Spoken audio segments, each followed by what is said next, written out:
Well, how's it going, you guys? Okay, quick video that I wasn't planning on making, but I got this question in my latest video, which, by the way, is featuring Mandy from More to Life.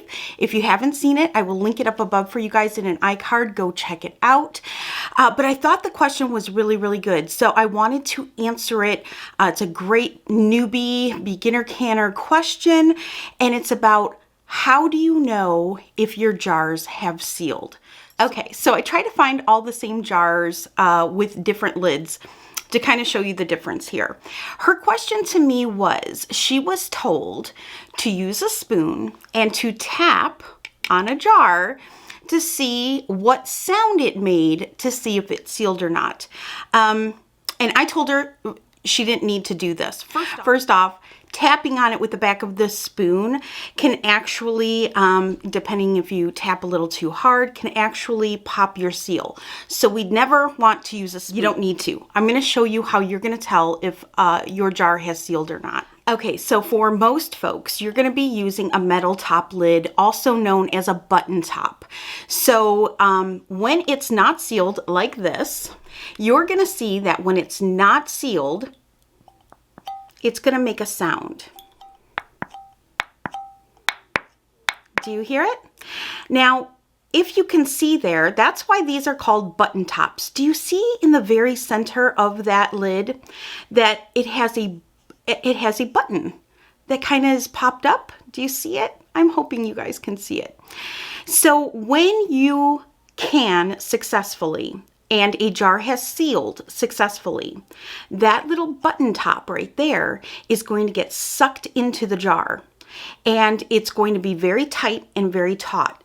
But when it's not sealed, you're going to hear that noise. Now, let me show you one that's sealed. Okay, so here is one that is sealed.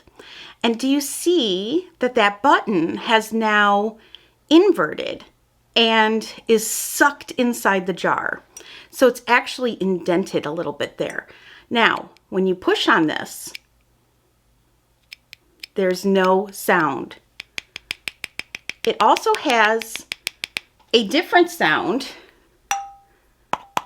than this. Do you hear the hollow versus a little higher pitched? Before even hearing the sound though, you're going to see it and you're going to feel it. You can also check to see if a jar has sealed properly or not by holding it by the actual lid.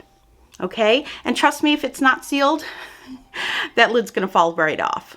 I'm going to address the Tattlers because yes, the Tattlers, which are the reusable plastic lids, are a little bit trickier, but they're also a little bit easier because if these don't seal, they'll fall right off.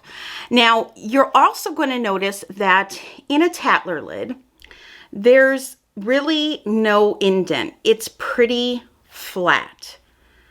So one that is not sealed on a Tattler, and it came right off with the lid.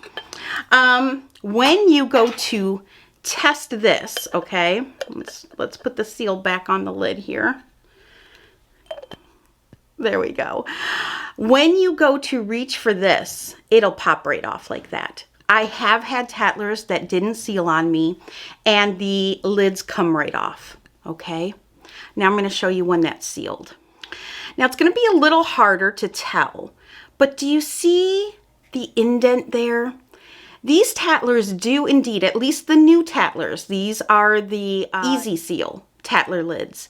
They do indent a little bit, so you'll be able to see a little push in right there, more so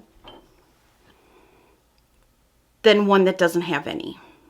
And I don't know if that's going to pick up, but do you see how this one's pushed in just a little bit? Okay. And this one, if you hold it by the lid, it does not pop off. Okay, it's on there pretty secure. You can tug at that and it's not going to pop off. So that's the difference on whether or not you can tell when a Tattler is sealed or not. So I hope this was helpful to you on whether or not you can tell if a jar is sealed or not. Trust me, if they're not sealed, those lids are going to pop right off on you. They're going to be loose. And you're going to notice that during the cleanup. I will leave that link up above to the video that I did on how you're going to check your jars, wash your jars, dry them off along with your bands, and label them to get them ready for your pantry. Now tomorrow I'm going to be releasing a second video from my second guest content creator here on the Kneady Homesteader channel, and it's going to be Michelle from the channel All Sorts. I will leave a link to her channel up above so you can go subscribe to her, and she's going to be talking to you guys about canning on glass top or induction top ranges. And I'm super excited because it is loaded with good information. Now, if you're a member of the channel, you already have access to this video, so I hope you go and check it out. If you are interested in becoming a member of the Kneady Homesteader channel, where you get early access to videos, click the link down below. I will leave it down below for you guys. Remember, if you join the inner circle, you also get access to me on a more one-to-one basis, where you get my phone number. You're able to text me any questions, problems, issues that you might have. So many of you have hit me up in the moment in your canning session with little questions that you might have, pictures that you guys can send me, and it seems to really be helping a lot of you out, and I'm so happy. It makes my heart so happy. So yeah, if you have any questions about that, leave it down below. Tomorrow, Michelle's video will be out here at the Kneady Homesteader channel. And I hope this was helpful to you guys. If you have any more questions, leave them down below for me. If it's a good one or one that I see repeated enough times, I will just turn on the camera and answer you. All right? So I will be seeing you soon. You guys take care, and happy canning.